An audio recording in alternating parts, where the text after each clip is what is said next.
చేతులు కాళ్ళు దురదగా అనిపిస్తే మీరు స్నానం చేసే నీటిలో కొన్ని వేపాకులు ఇంకా కొద్దిగా పసుపు వేసి స్నానం చేయండి. ఇలా అయితే స్కిన్ ఇన్ఫెక్షన్స్కి దూరంగా ఉంటారు, దురదగా అనిపించదు. కంద ముక్కలు త్వరగా ఉడకాలి అంటే కంద ముక్కలు ఉడికించేటప్పుడు ఒక చిన్న బెల్లం ముక్క వేసి ఉడికించండి.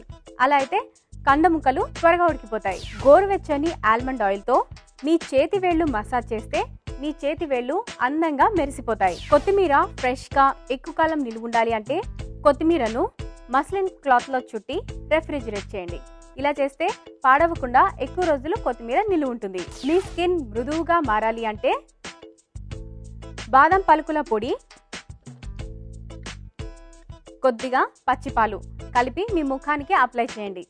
ఆరిన తర్వాత కడిగేసేయండి. ఇలా చేస్తే మీ స్కిన్ మృదువుగా తయారవుతుంది. మీ స్కిన్ ఇన్స్టెంట్ గా గ్లో అవ్వడం కోసం ఈ చిట్కా: బొప్పాయి పండు గుజ్జులో కొద్దిగా తేనె కలిపి మీ ఫేస్ కి ప్యాక్ అప్లై చేయండి. ఆరిన తర్వాత కడిగేసేయండి. ఇలా చేస్తే మీ స్కిన్ కున్న టానింగ్ తగ్గడమే కాదు, ఫేస్ కూడా ఇన్స్టెంట్ గా గ్లో అవుతుంది.